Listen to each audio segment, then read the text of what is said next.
नमस्कार and most welcome जितने भी टीचर्स हमारे साथ अभी जुड़े हुए हैं।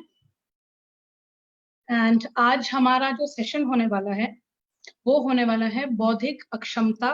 एंड उन बच्चों के बारे में हम बात करने वाले हैं जो धीमी गति से सारी चीजें सीखते हैं। That means slow learner. तो हम intellectual disability and slow learner, हम इन दो चीजों के बारे में बात करने वाले हैं। सो कल जो हमारा ये सेम सेशन था ये हमारा इंग्लिश में था, आज हमारा वो सेम सेशन हिंदी में होने वाला है।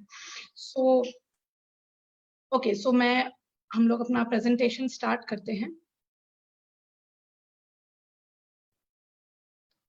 पहले हम ये देख लेते हैं टीचर्स कि बौद्धिक अक्षमता एग्जैक्टली होता क्या है, क्योंकि ये आज तक भी बहुत सारे हम जब स्कूल्स में देखते हैं, जो हमारे काउंसलर्स होते हैं या स्पेशल एजुकेटर्स जो होते हैं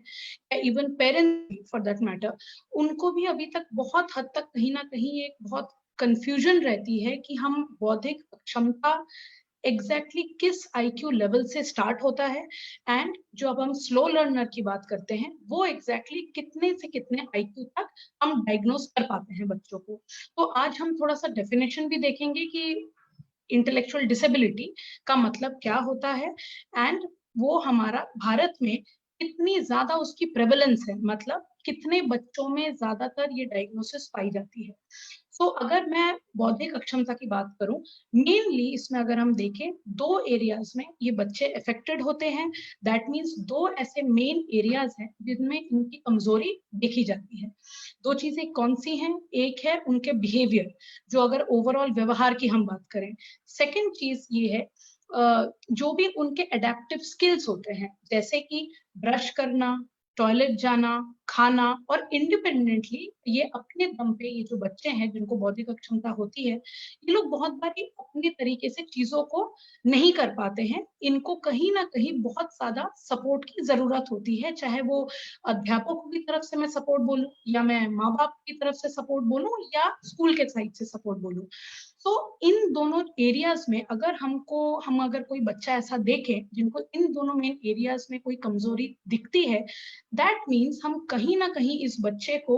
जो बौद्धिक अक्षमता है इस चीज को हम रूल आउट कर सकते हैं जब हम एक प्रॉपर डायग्नोसिस बच्चे का कराते हैं उस वक्त। दूसरी चीज ये है टीचर्स की बौद्धिक अक्षमता का जो उम्र है, ये ज्यादातर अगर देखा जाए ये 18 वर्ष के पहले ही ये डायग्नोज होता है। इसके कारण कई प्रकार के हो सकते हैं, जैसे सर पे चोट लगना, या कोई प्रीनेटल, जब पैदाइशी के टाइम उस वक्त अगर किसी तरह का कॉम्प्लिकेशन आना या प्रॉब्लम होना, इस तरह के भी कारण इसके पीछे रह सकते हैं। प्लस और बहुत सारे एक्सटर्नल या एनवायरमेंटल या फिजिकल भी हम कारण जोड़ते हैं जब हम इंटेलेक्चुअल डिसेबिलिटी के बारे में बात करते हैं। अब मैं अगर इसका प्रेवलेंस रेट बोलूं, ये 1 करोड़, अंदाजे से लगभग 1 करोड़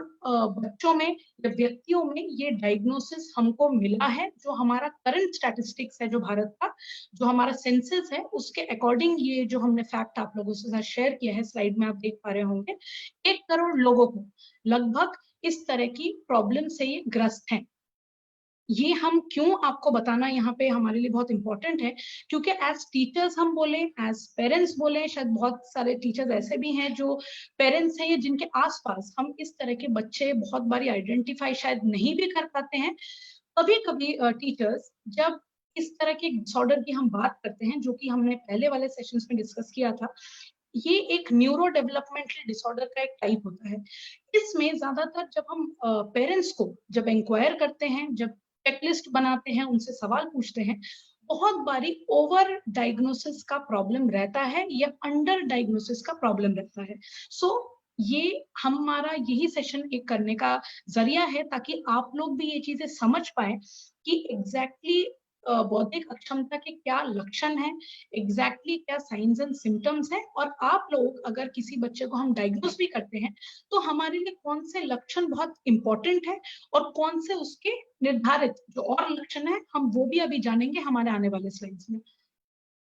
अब अगर इंटेलेक्चुअल डिसेबिलिटी की बात हम करें, सो टीचर्स मेन कुछ हमारे प्राइम एरियाज हैं। कुछ एरियाज ऐसे हैं जिनमें हमें ज्यादातर कुछ अफेक्टेड एबिलिटीज देखने को जरूर मिलती हैं। वो एरियाज कौन सी हैं हम जरा ब्रीफली डिस्कस करेंगे। कम्युनिकेशन, मतलब कुछ बच्चे वर्बल लैंग्वेज कुछ बच्चों की इतनी अप्रोप्रिएट नहीं होती है। फॉर एग्जाम्पल एक बच्चा है जो 8 साल का है, जरूरी नहीं है कि उसके बोल चाल का जो स्पीड है या जिस तरह से वो बाकियों से बातचीत कर पाता होगा बच्चा, हो सकता है उसके बातचीत का तरीका सिर्फ 4 साल के बच्चे जितना है। तो इसका मतलब है कि बच्चा, जाहिर सी चीज है, पढ़ाई लिखाई में भी उतना कमजोर होगा, बातचीत में भी उतना कमजोर होगा, बाकी बच्चों से दोस्ती बनाने में, फ्रेंडशिप को मेंटेन करने में, इन सारी जगहों पे, इन सारे एरियाज में इस बच्चे को दिक्कत आ सकती है। सेकेंड है सेल्फ केयर, जो मैंने शुरू में भी बोला, टॉयलेटिंग की अगर हम बात करें, ईटिंग स्किल्स की बात करें, अपने आप से ड्रेसिंग की बात करें, मैं इवन शू टाइंग, लेस बांध, इन सब के बारे में हम बहुत लेटर ऑन बात करते हैं, बट जो बहुत बेसिक भी जो हमारे स्किल्स होते हैं, जो बाकी बच्चे शायद 4 इयर्स 5 इयर्स तक बहुत इजीली सीख जाते हैं, वो चीज इन बच्चों को कर पाने में बहुत ज्यादा टाइम लगता है, कभी कभी बहुत साल भी लग जाते हैं। होम लिविंग, सोशल स्किल्स, मतलब इंडिपेंडेंटली अपनी एक्टिविटी, जो शेड्यूल, जो पूरे दिन का जो हमारा एक शेड्यूल रहता है, उन सारी चीजों को अपने आप करने में ये बच्चे इतने ज्यादा इंडिपेंडेंट नहीं होते हैं। और अगर हम सोशल स्किल्स की बात करें, जैसे मैंने आपको बताया, बाकियों के साथ जाकर बातचीत करना, तो हो सकता है एज ए टीचर मुझे ये चीज लगी, शायद एक बच्चा है जो मैं लगातार देखती हूँ कि वो बच्चा कुछ कहना भी शायद चाहता है, कुछ कभी कभी गुस्से से भी अपना जो फीलिंग है वो शायद एक्सप्रेस भी कर पाता हो, बट वो प्रॉपरली, जैसे हम जिस लैंग्वेज में अपने सेंटेंस को पुट करके बोलते हैं, शायद वो बच्चा उसने इजीली अपना एक्सप्रेशन उस सेंटेंस में पुट करके नहीं, अपने क्लासमेट्स या हो सकता है अपने टीचर्स को नहीं बता पाता हो। लेजर, मतलब कि जैसे अगर मैं हूँ, अगर मैं किसी दिन बहुत बोर हो रही हूँ, अगर कोई संडे है, तो मुझे ऐसा लगेगा कि ओके, आई थिंक मुझे शायद थोड़ा म्यूजिक सुन लेना चाहिए, या शायद मुझे अपने फ्रेंड को एक कॉल मिला लेनी चाहिए। बट जो ये बच्चे हैं जिनमें ये इंटेलेक्चुअल डिसेबिलिटी पाई जाती है, या इवन स्लो लर्नर्स भी, जिसके बारे में हम बात करेंगे इसके आगे, इनको ये समझदारी ये थोड़ी कमजोर होती है इन बच्चों में। इनको हर एक नई से नई चीजों के लिए, कोई भी क्रिएटिव चीज करने के लिए, कोई भी इमेजिनेटिव चीज करने के लिए बहुत हद तक कांस्टेंट सपोर्ट इन लोगों को चाहिए होता है। सेल्फ डायरेक्शन की अगर हम बात करें, दिस मीन्स कि अगर मैं अपने लिए जानती हूँ कि मैं शायद अपने आप को 2 या 3 साल बाद कहाँ पे एग्जैक्टली देखना चाहती हूँ, मैं ये कितना पैसा कमाना चाहती हूँ, या मैं कितने पोस्ट में खुद को देखती हूँ, तो हो सकता है मुझे एज एन इंडिविजुअल ये मेरे लिए शायद एक डायरेक्शन क्लियर है in life. But what about these children, जब इन बच्चों की हम बात करते हैं, इनको हर चीज के लिए, जैसे मैंने आपको बताया कि सपोर्ट की तो जरूरत होती ही है, बट हर एक नेक्स्ट एक्शन के लिए, चाहे मैं वो अगले दिन का एक्शन हो, चाहे 1 महीने बाद का भी कोई रूटीन या कोई शेड्यूल हो, इन सारी चीजों को एक सपोर्टिव एनवायरनमेंट से ही हम इन बच्चों को सिखा और बता सकते हैं। हेल्थ एंड सेफ्टी, जो कि हमें पता है, हमारे अगर भारत का भी मैं अगर स्टैटिस्टिक्स बताऊं आपको, बहुत ज्यादा इस तरह के बच्चे जो हैं, चाहे मैं इंटेलेक्चुअल डिसेबिलिटी की बात करूं, इवन लर्निंग डिसेबिलिटी की बात करूं, ऑटिज्म की बात करूं, जितने भी इस तरह के डिसऑर्डर्स हैं, इन सारे बच्चों के लिए जो ओवरऑल एक हेल्थ फैसिलिटीज है, जो सेफ्टी रूल्स एंड रेगुलेशंस है, बहुत हद तक पुअर है अगर मैं इंडिया की बात करूं। इसीलिए इन लोगों को बहुत बचपन से ही, चाहे जितनी भी उनकी समझदारी हो, उनको एक जैसे गुड टच, बैड टच, या एक ओवरऑल अपना जो एक सेफ्टी एनवायरनमेंट होता है बच्चों का, जो हम शायद नर्सरी या केजी में सिखाते हैं बच्चों को, इन बच्चों को भी टाइम टू टाइम एक अपग्रेड हमको कॉन्स्टेंटली करते रहना पड़ता है। एकेडमिक्स की बात हमने ऑलरेडी करी है कि ये जो बच्चे हैं, जैसे मैंने एक 8 साल के बच्चे का एक एग्जांपल दिया था, हो सकता है उसका ओवरऑल जो आईक्यू है, इसके बाद हम एक आईक्यू रेंज की भी बात करेंगे, जितना उनकी बौद्धिक क्षमता जो है, हो सकता है वो बिल्कुल नॉर्मल बच्चों के हिसाब से नहीं है, और हो भी सकता है कि वो 3 4 या 5 साल भी इवन कमजोर हो उसके एक्चुअल उम्र से। सो एकेडमिकली डेफिनेटली वो बच्चा काफी ज्यादा कमजोर होगा एज कंपेयर टू उसके जितने भी क्लास के दोस्त। नेक्स्ट टीचर्स, ये बहुत एक इंपॉर्टेंट एक इंफॉर्मेशन है, जब भी हम कॉन्स्टेंटली इंटेलेक्चुअल डिसेबिलिटी की बात करते हैं, दैट इज, जो हम पहले ये भी एक इंफॉर्मेशन है कि पहले हम इस शब्द को मेंटल रिटार्डेशन के नाम से जाना जाता था, वो कुछ साल पहले उस चीज को अब सारे हमारे बुक्स में या सारे गाइडलाइंस में, पॉलिसीज में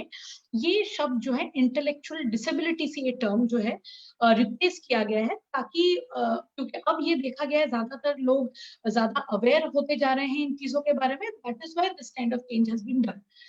mild, moderate, severe and profound, ये 4 मेन टाइप्स या हम कह सकते हैं लेवल्स हैं इंटेलेक्चुअल डिसेबिलिटी के। जो आईक्यू है, दिस इज फॉर एवरीबडी, जो हमारा इंटेलेक्चुअल डिसेबिलिटी का जो आईक्यू स्टार्ट होता है वो 69 एंड बिलो,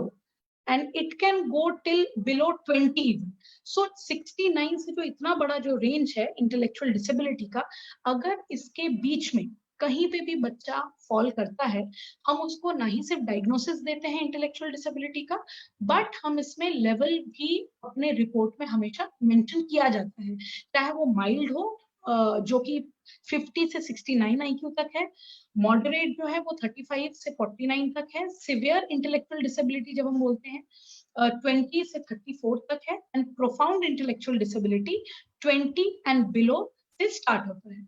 तो ये क्यों टीचर्स बहुत जरूरी है, जब आपके पास भी अगर कल को कोई भी अगर कोई बच्चा एक साइकोलॉजिकल इवैल्यूएशन कराता है, कोई आईक्यू टेस्ट कराकर आपके पास आता है, सो एज इवन टीचर्स भी हम लोगों को बहुत अच्छी तरह इसके बारे में एजुकेशन होनी चाहिए, पूरा नॉलेज होना चाहिए कि हम एटलीस्ट एक स्टेप आगे बढ़ के हम इवन पेरेंट्स को भी और ज्यादा तरह से साइको एजुकेट कर पाए। अब हम मेन बात करेंगे हमारे जो लक्षण हैं, जो साइंस एंड सिम्टम्स हैं इंटेलेक्चुअल डिसेबिलिटी में, तो वो क्या क्या चीजें हैं जिनसे I am very sure teachers, जब आप लोग भी इस तरह के बच्चे को जब आइडेंटिफाई करने का जब वक्त आएगा, बहुत आपको कहीं ना कहीं ये चीजें आसान लगेंगी एक बार जब हम सारे साइंस एंड सिम्टम्स को डिस्कस करेंगे। पहला जो है टीचर्स, वो है कि किसी भी तरह का अगर आई हैंड जो कोऑर्डिनेशन है, या अगर आपको लगता है कि जो बच्चा आपकी कक्षा में आता है या जो स्कूल के अंदर जब वो बच्चा एंटर कर रहा है, उसके चलने फिरने का तरीका थोड़ा डिफरेंट है बाकी बच्चों से, या उसके लिखने या पढ़ने या सुनने का तरीका थोड़ा डिफरेंट है बाकी जो इसके एज वाले बच्चे हैं उनसे। दूसरा, एक मेन लक्षण क्या होता है, जब हमारा ओवरऑल जैसे कुछ अंगों की अगर मैं बात करूं, शारीरिक अंगों की, अगर हाथ पैर या कोई चीज को पूरी तरह जब एक बच्चा यूटिलाइज नहीं कर पाता है या यूज में नहीं ला पाता है, तो भी हमारा बहुत बारी ये जो डाउट है इंटेलेक्चुअल डिसेबिलिटी की तरफ जरूर हमारा डायरेक्शन जाता है। नेक्स्ट जो टीचर्स है, 2 या 2 से अधिक, जैसे मैंने बोला सेल्फ हेल्प स्किल्स हम इनको बोलते हैं, brushing, toileting, independent dressing, eating skills, meal skills, ये जितनी भी तरह के इंडिपेंडेंट जो स्किल्स हैं जो डे टू डे में बच्चे को जरूर जो जरूरी बहुत ज्यादा होते हैं उनके लिए, अगर 2 या 2 से ज्यादा एरियाज में अगर बच्चा अपने तरीके से पूरी तरह इंडिपेंडेंटली अगर 2 या ज्यादा चीजें नहीं कर पाता है, तो डेफिनेटली ये भी एक बहुत बड़ा एक सिम्टम है इंटेलेक्चुअल डिसेबिलिटी का। और नई चीजों को सीखने में दिक्कत, जैसे आपने अगर कोई अंक सिखाया, जैसे बहुत सारे पेरेंट्स जब हम लोगों से बात करते हैं वो बोलते हैं कि मैम मैं एक ही कॉन्सेप्ट हर रोज अपने बच्चे को सिखाती हूँ, चाहे मैं A to H सिखा रही हूँ या A to Z सिखा रही हूँ या 1 to 10 अगर मैं सिखाती हूँ, तो मैम पता नहीं क्यों वो बच्चा मेरी तरफ देखकर बहुत ध्यान से सुनता है, बट स्टिल मैम मैं अगर अगले दिन या हो सकता है मैं 2 घंटे बाद भी जब मैं बच्चे से बातचीत करती हूँ या मैं क्वेश्चन पूछती हूँ, तो बच्चा कंप्लीटली ब्लैंक होता है, उसको बिल्कुल भी कुछ कुछ जो मेन चीजें हैं वो याद नहीं आती है। सो ये जब एक लक्षण हम देखते हैं ज्यादातर एक बच्चे में, तो डेफिनेटली कहीं ना कहीं ये स्लो लर्नर या इंटेलेक्चुअल डिसेबिलिटी की हम डायरेक्शन में ही जा रहे हैं। बहुत लापरवाह होना, बहुत केयरलेस होना, एंड बहुत अच्छी तरह याददाश्त भी इनकी बहुत हद तक कमजोर होती है, जैसा कि मैंने इससे पहले ही एक एग्जांपल में आपको बताया। इवन हो सकता है कि वो इंस्ट्रक्शंस भी जब हम इन बच्चों को देते हैं, जब आपने हो सकता है आपने किसी बच्चे को बोला कि बेटा मुझे 1 गिलास आप पानी दे दो, उसके बाद आप दरवाजा बंद करके चले जाओ। ये भी ज्यादातर हमने देखा है कि ये जो बच्चे हैं जिनमें आईडी का ये जो प्रॉब्लम है, बहुत ज्यादातर एक इंस्ट्रक्शन तक सुनते हैं, दूसरा इंस्ट्रक्शन कंप्लीटली वो अपने माइंड से आउट कर देते हैं। इसका रीजन ऐसा कुछ नहीं है, मे बी दैट उन्होंने आपका इंस्ट्रक्शन ही बहुत ध्यान से नहीं सुना, या उनमें इतनी रिटेंशन पावर अच्छी नहीं होती बाकी बच्चों के कंपेयर, इसीलिए वो बहुत बारी जो सेकेंड या थर्ड सेट ऑफ इंस्ट्रक्शन जो होता है वो भूल जाते हैं। बहुत बारी हमने ये भी देखा है टीचर्स, जो एंगर वाली प्रॉब्लम, गुस्सा, चिड़चिड़ापन, जो इरिटेबिलिटी हम बोलते हैं, ये सारी चीजें भी बहुत हद तक इन बच्चों में होती है। जैसे अगर मैं अगर टॉय शॉप में गई, वहां अगर मुझे बहुत पसंदीदा एक कोई मुझे अगर टेडी बेयर दिख गया, तो मुझे वो चीज इमीडिएटली जब तक मुझे नहीं मिलेगी, हो सकता है मैं उसके लिए चीजें भी फेंकूं, बहुत ज्यादा पब्लिक प्लेस में ही चिल्लाना शुरू कर दूं, या मैं इवन अपने पेरेंट्स को हिट भी करने लग जाऊं। बट टीचर्स, जब मैं इतने सारे सिम्टम्स की बात आपसे कर रही हूँ, चाहे वो एंगर हो, चाहे वो हिटिंग हो, ये जरूर आप लोग ध्यान रखिएगा कि ये सारे लेवल्स ऑफ इंटेलेक्चुअल डिसेबिलिटी पे डिपेंड करता है। जरूरी नहीं है कि कोई भी इनमें से एक सिम्टम माइल्ड आईडी वाले बच्चे में भी हो एंड सेम प्रोफाउंड आईडी बच्चे में भी हो। हमेशा एक बच्चे से दूसरा बच्चा अलग होता है, उनके सिम्टम्स भी, या जब हम लक्षण की भी बात करते हैं, बहुत अलग अलग तरीकों से बच्चे में हमको देखने को मिलता है। और बातचीत में, जैसे अगर कोई हम आप अगर उस बच्चे को एक कोई क्लासरूम सेटिंग में आप बिठा देंगे, आप जरूर देखेंगे कि वो किसी और से बच्चा बातचीत इनिशिएट भी नहीं कर पा रहा, और अगर कोई उनसे आकर पूछता भी है कि ओके बेटा आपका नाम क्या है, आप कौन सी कक्षा में पढ़ते हो, या आप कहाँ रहते हो, बच्चा या तो बहुत ज्यादा अटकेगा, या तो वो कंप्लीटली दूसरी तरफ ही अपना अटेंशन एंड कॉन्सेंट्रेशन कर देगा। बातचीत में असमर्थता, ये हमने कर लिया। रूटीन में कोई भी बदलाव, जब हम ये रूटीन की बात कर रहे हैं, तो चाहे मैं ऑटिज्म की बात करूं, जो हम आगे आने वाले कल से हम सेशंस में बात करेंगे, अगर मैं इंटेलेक्चुअल डिसेबिलिटी की बात करूं, अगर मैं ये सोचती हूँ कि मैं सडनली अचानक से पूरे दिनचर्या में कुछ अचानक से कुछ बदलाव कर दूं, तो डेफिनेटली टीचर्स, ये जो बच्चे हैं, ये उन चीजों पे ज्यादा अच्छी तरह अडेप्ट नहीं कर पाते हैं, और उनको बहुत ज्यादा टाइम लगता है किसी भी प्रकार के बदलाव के साथ एडजस्ट करने में, या इवन उसको समझने में। अ, बहुत ज्यादा स्टबर्ननेस दिखाना, बहुत ज्यादा जिद दिखाना कुछ चीजों में, इवन स्पोर्ट्स के एरिया में भी हम, हो सकता है कि वो बच्चे बाकी जो नॉर्मल आईक्यू वाले बच्चों से काफी ज्यादा कमजोर हों।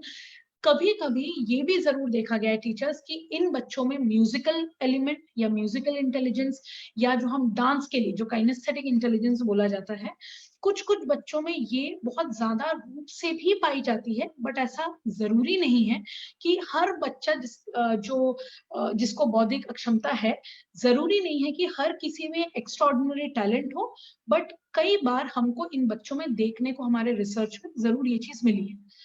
हम उम्र के बच्चों के साथ ज्यादा तरह से वो इनिशिएट नहीं कर पाते, बहुत बारी वो बहुत अनकंफर्टेबल भी फील करते हैं अगर हम कोई भी सोशल सिचुएशन में इन बच्चों को डाल देते हैं या उनको बिठा देते हैं। ज्यादातर ये भी देखा गया है टीचर्स की, कोई भी, चाहे हिंदी एज अ लैंग्वेज की मैं बात करूं, इंग्लिश हो, ये कोई भी, या उनकी जो भी मातृभाषा हो, बहुत बारी लैंग्वेज को लर्न करने में या रीड या राइटिंग करने में बहुत बारी इन बच्चों को प्रॉब्लम देखी जाती है इन लोगों में। अब हम नेक्स्ट टीचर्स बात करेंगे स्लो लर्नर की। स्लो लर्नर जो होता है, उसमें एक मेन जो हमारा एक डिफरेंशिएशन होता है, जब हम इंटेलेक्चुअल डिसेबिलिटी को हम डिफरेंशिएट कर रहे हैं स्लो लर्नर से, सिर्फ हमारा आईक्यू में, जो आईक्यू का जो रेंज है, ये हमारा डिफरेंट होता है। दैट इज 70 से लेकर 84 तक के बीच में अगर किसी बच्चे का आईक्यू आता है, हम उसको स्लो लर्नर की कैटेगरी में, या हम उस बच्चे को as a slow learner diagnose करते हैं। अगर 85 एंड अबव रहता है, तो हम लर्निंग डिसेबिलिटी का डायग्नोसिस देते हैं, जो कि हम हमारे आखिरी स्लाइड में भी हम ये आपसे शेयर करने वाले हैं। तो स्लो लर्नर का मतलब सिंपली यही है, जिन बच्चों को भी जिनकी ओवरऑल जो एक गति जो है वो धीमी हो जाती है इन टर्म्स ऑफ लिखना, पढ़ना, समझना, या रीडिंग करना, या कोई भी भाषा को अडेप्ट करना। अगर कोई भी बच्चे का आईक्यू जो है 70 84 तक के बीच में अगर होता है, जो नॉर्मल आईक्यू है, ये सबके इंफॉर्मेशन के लिए हमने पहले भी अपने सेशंस में बताया है, जो नॉर्मल आईक्यू का रेंज है दैट इज 90 से लेकर वो 110 के बीच में होता है। जब 89 के बिलो चला जाता है आईक्यू रेंज, 85 तक हम लर्निंग डिसेबिलिटी का डायग्नोसिस देते हैं। अगर 70 टू 84 की बात करूं, वहां ये स्लो लर्नर का डायग्नोसिस इसलिए हम देते हैं, जैसे कि आपको नाम से ही समझ में आ रहा है, अगर मैं ज्योग्राफी की बात करूं, बायोलॉजी की बात करूं, या हिंदी, इंग्लिश, मैथमेटिक्स, कोई भी हम सब्जेक्ट ले लेते हैं, उसमें जाहिर सी चीज है कि जब बच्चे की आईक्यू एक नॉर्मल रेंज से काफी हद तक कम है, सो ऑटोमेटिकली ये मतलब इसका निकलता है कि बच्चा सारे ही एरियाज में थोड़ा बहुत बाकी बच्चों से कमजोर जरूर होगा। सो अलग से अगर हम कोई, इसके लिए टीचर्स को ऐसा ट्रीटमेंट नहीं है कि आज मैं कोई एक मेडिसिन दूं एंड अगर हम कल तक ही कोई सोल्यूशन में पहुंच जाए, या इवन अचानक से बच्चे का आईक्यू 70 से 80 तक हो जाए, तो ऐसा अनफॉर्चुनेटली अभी तक ऐसा कोई रिसर्च नहीं हुआ है या ऐसा कोई ट्रीटमेंट प्लान नहीं आया है। बट डेफिनेटली जब हम किसी भी प्रकार के न्यूरो डेवलपमेंटल डिसऑर्डर की बात करते हैं, चाहे वो अधिगम अक्षमता की बात करें, learning disability, that is intellectual disability, autism, ADHD वगैरह वगैरह, इन सब में एक ही जो एक सोल्यूशन आज तक जो बहुत टेस्टेबल है, वो सिर्फ तरह तरह के थेरेपी हैं, जो बहुत सारे इंटरवेंशन प्लान्स हैं, दैट इज कोई ऑक्यूपेशनल थेरेपिस्ट हो गए या स्पीच थेरेपिस्ट, या बहुत बारी जो स्कूल्स में हमारे पाते हैं हम स्पेशल एजुकेटर्स को, तो इन सब के थेरेपी स्टाइल या थेरेपी इंटरवेंशन से ही ये सारे बच्चों में काफी हद तक बेटरमेंट देखी गई है। आज तक के जितने भी हमारे, जब हम रियल केसेस जब देखते हैं, जब इन बच्चों को देखते हैं, हम इवन जब उनके थेरेपीज भी लेते हैं, बहुत हद तक कुछ महीनों के अंदर ही बहुत बारी एक बहुत हद तक एक ट्रांजिशन देखा जाता है। तो स्लो लर्नर में टीचर्स हम एक ब्रीफली एक चेकलिस्ट भी देख लेते हैं, जैसे हमने इंटेलेक्चुअल डिसेबिलिटी के लिए देखा था। तो क्षमता से कार्य करने में भी थोड़ा सा एक ओवरऑल स्लोनेस, जैसा हमने बोला, एक धीमी गति से, चाहे मैं रीडिंग बोलूं, राइटिंग बोलूं, या आप एक कोई भी बच्चा जो स्लो लर्नर है, या अगर आप उसको बोलेंगे कि बेटा आप फटाफट, सिर्फ अब 2 मिनट रह गए हैं, आप फटाफट अपना क्लास वर्क खत्म करके, या इवन जो बोर्ड में पढ़ाया जा रहा है वो आप कॉपी करके आप जल्द से जल्द मैम को सबमिट कर दो, आप जरूर देखेंगे कि कुछ बच्चे, या तो जो लर्निंग डिसेबिलिटी है जिनको, या तो वो स्लो लर्नर कैटेगरी में आते हैं, वही बच्चे आप देखेंगे कि लगातार बहुत ज्यादा टाइम लेते हैं कोई भी होमवर्क या क्लास वर्क को फिनिश करने में। आप कितने भी इंस्ट्रक्शन दीजिए, स्टिल वो बच्चा बहुत ज्यादा एक कंफ्यूज्ड लुक आपको देगा, बहुत फियरफुल भी हो सकता है, बहुत जल्दी बच्चा घबरा भी जाएगा। बट असिस्टेंस या हेल्प के बिना वो बहुत हद तक अपना कार्य जो है वो खत्म नहीं कर पाएगा। नेक्स्ट जो है, हम सबको ही पता है, जब हम स्लो लर्नर की बात कर रहे हैं, ओवरऑल जो एकेडमिक ग्रेड्स हैं, जो मार्क्स जो आते हैं, चाहे हम कितना भी ट्यूशन इन बच्चे को लगाएं, या आप सोचते हैं कि चाहे घर में कितना भी उनके माँ बाप मेहनत कर रहे हैं, आप एज अ टीचर उनके लिए अलग से आप नोट्स बना रहे हैं, अलग से वर्कशीट्स दे रहे हैं, स्टिल ये बच्चे बहुत ज्यादा अच्छे मार्क्स नहीं ला पाते हैं। तो यहीं पे ही जो एक स्पेशल एजुकेटर का जो इन्वॉल्वमेंट है, इसी वक्त पे एक सही इन्वॉल्वमेंट होना बहुत जरूरी है, अगर हम चाहते हैं वो बच्चा आने वाले वक्त में काफी हद तक इंप्रूवमेंट अगर दिखाए। साधारण क्षमताओं को सीखने में कठिनाई, something similar to intellectual disability, चाहे मैं फैक्ट्स एंड फिगर्स की भी बात करूं, चाहे मैं प्रेसिपिटेशन की बात करूं, या बॉडीली जो हमारे फंक्शंस होते हैं, चाहे ऐसा कोई अब चैप्टर अगर इन बच्चों को हम सिखा रहे हैं, आप जरूर देखेंगे कि ये आपको सेम इंस्ट्रक्शंस 2 बार या 3 बार, या हो सकता है पूरे वीक ही आपको देना पड़ा, तब जाकर शायद वो बच्चा अच्छी तरह उस कॉन्सेप्ट को सीख पाएगा, एंड उसके बाद ही वो अच्छी तरह अपने आंसर शीट में भी लिख पाएंगे। अगर हम रिवीजन बार बार इन बच्चों को कराना छोड़ देते हैं, सो आई एम वेरी श्योर कि ये बच्चे बहुत बुरा स्कोर करेंगे, जो कि बहुत सारे क्षेत्रों में करते भी हैं बहुत ज्यादातर टाइम, एंड इनको कांस्टेंट एक रिमाइंडर्स की जरूरत पड़ती है। मैथ्स की अगर मैं बात करूं, कॉन्सेप्ट्स आप जरूर देखेंगे कि ये बच्चे एडिशन भी सीखेंगे, डिवीजन भी सीखेंगे, मल्टीप्लिकेशन भी सीखेंगे, पर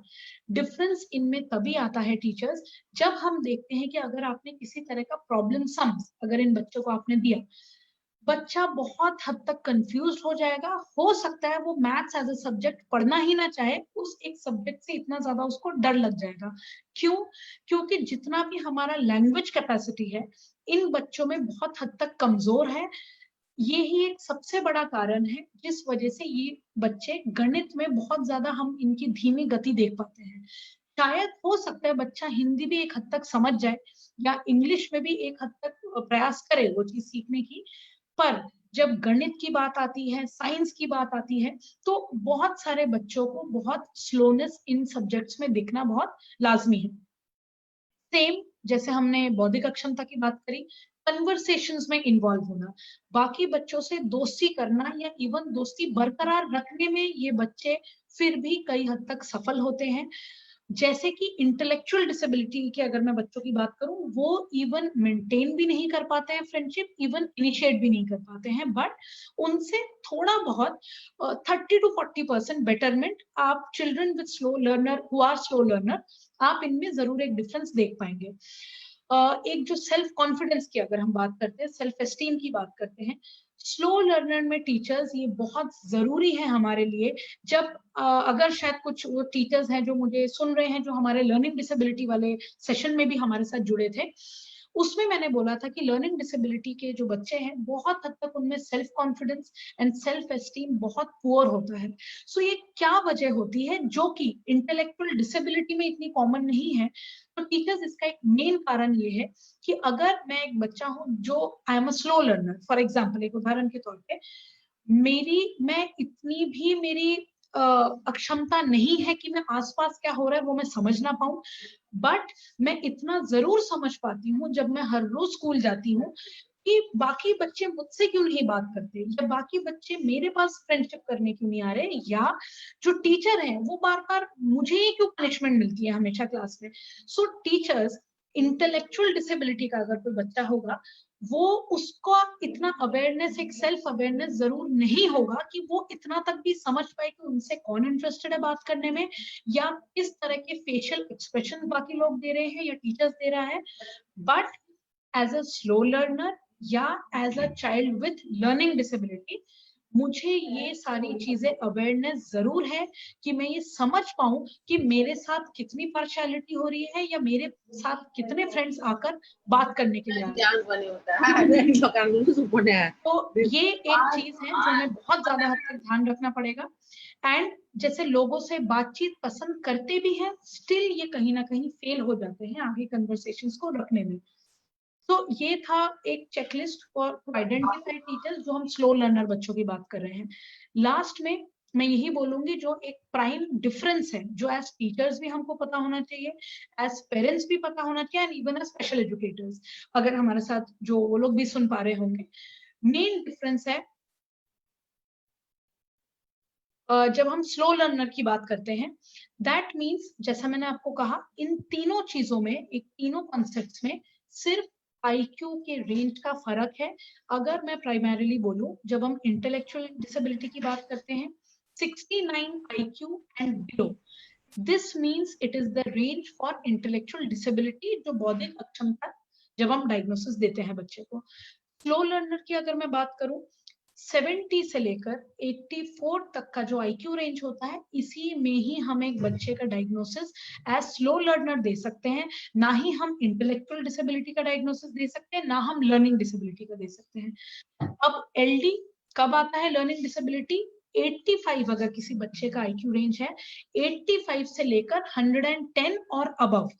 ये जो पूरा वाइड रेंज है learning disability and intellectual disability का, काफी वाइड रेंज है जिसमें हम डिफरेंशिएट करते हैं बच्चों को। एंड इसी अकॉर्डिंग अगर आप भी कल को कोई भी आप बच्चों से मिलते हैं, पेरेंट्स से मिलते हैं, जो हो सकता है जिन्होंने अपने बुद्धि का जो ये जांच करते हैं, जो साइकोलॉजिकल जो इवैल्यूएशंस होती है, अगर इस तरह का रिपोर्ट आप भी कभी अपने फ्यूचर में, आप अपने कोई भी कक्षा के जो बच्चा है उसका आप देखते हैं, तो टीचर्स आप लोगों का भी ये इंसाइट जरूर होना चाहिए कि मुझे एज अ टीचर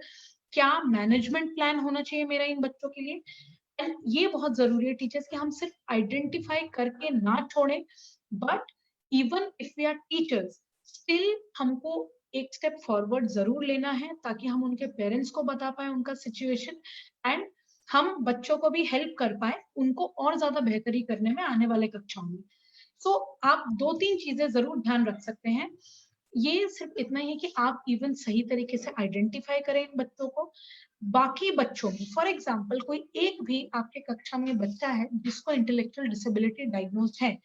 आपका एक ही पहला ड्यूटी होना चाहिए, दैट इज कि जो बाकी सारे जो बच्चे हैं जिनकी बिल्कुल नॉर्मल आईक्यू है, हम उनको ज्यादा जागरूक करें, ज्यादा सेंसिटाइज करें towards a child with any kind of disorder. So teachers, मुझे ऐसा लगता है कि अगर एज अध्यापक हमारा प्राइम ड्यूटी यही आता है कि हम सेंसिटाइज करें बाकी बच्चों को, उस बच्चे को हम हर तरह का प्लेटफॉर्म दें जिससे वो बच्चा अपनी भी जो कैपेबिलिटीज हैं, अपनी भी जो स्ट्रेंथ्स हैं, वो पूरी तरह सबके सामने शो कर पाए। And the last thing would be teachers, हम उस बच्चे को टाइम एंड अगेन मोटिवेट या बहुत ज्यादा रीइंफोर्स जो हम कहते हैं या प्रेज हम जरूर टाइम टू टाइम उस बच्चे को करें, ताकि उसका जो पूरा एक जो सेल्फ एस्टीम है, जो सेल्फ कॉन्फिडेंस है, टाइम टू टाइम बहुत बूस्टेड अप रहे। सो टीचर्स,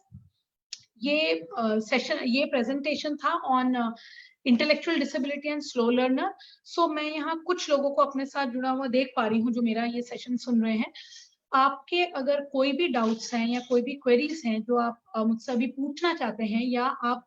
कोई भी एक्सपीरियंसेस है, जो पर्सनल एक्सपीरियंस आप लोगों ने शायद क्लास में बच्चे को ऐसे आइडेंटिफाई भी किया होगा, या आपका कोई पर्सनल एक्सपीरियंस रहा है, तो मैं प्लीज डेफिनेटली चाहती हूँ कि आप लोग मेरे साथ जरूर शेयर करिए,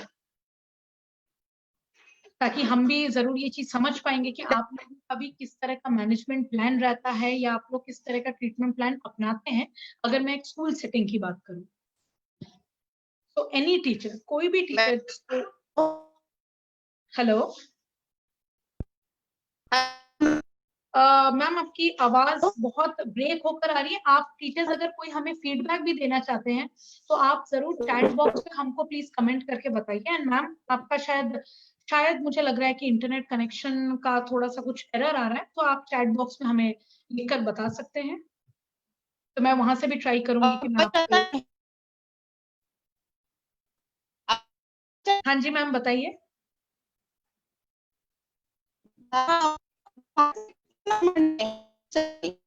मैम, आपकी आवाज बहुत ज्यादा ब्रेक हो रही है।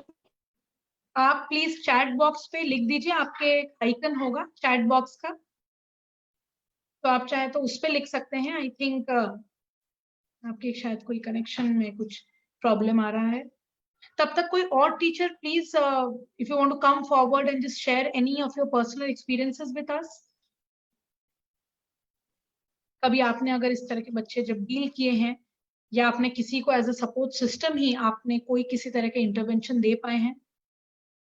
Okay, thank you so much. somebody has written commented on the in the chat box. तो मैम, आप भी जरूर मुझे चैट बॉक्स पे आप अपना क्वेश्चन या अपना एक्सपीरियंस शेयर करके आप बता सकते हैं। And any teacher having any kind of doubt, आपको कोई भी एक सवाल पूछना है मेरे से, या तो कुछ रिलेटेड भी अगर मैं ये भी बता दूं, हमारे जो आने वाले जो सेशंस हैं, इनमें हम बेसिकली नॉट इवन सारे न्यूरो डेवलपमेंटल डिसऑर्डर्स हम डिस्कस कर रहे हैं, but along with that we are covering up जितने भी हमारे 21 डिसेबिलिटीज हैं एज पर RPWD एक्ट जो 2016 का है। तो हम आने वाले अपने सेशंस में, जैसे कल एंड परसों हमारा ऑटिज्म पे है, after that we have on ADHD and multiple disability पे हम बात करेंगे। देन जितने भी फिजिकल एंड अदर साइकोलॉजिकल जितने भी हमारे कंडीशंस हैं जो बच्चों में पाए जाते हैं, हम आने वाले कुछ सेशंस में हम वो सारे टॉपिक्स भी हम कवर करेंगे। So any teacher having any doubt, or if you want to give us any feedback, you are most welcome. And ma'am, आप चाहे तो एक, शायद अगर आपको कन्वीनियंट हो तो आप उस पर भी हमको बता सकते हैं लिख के।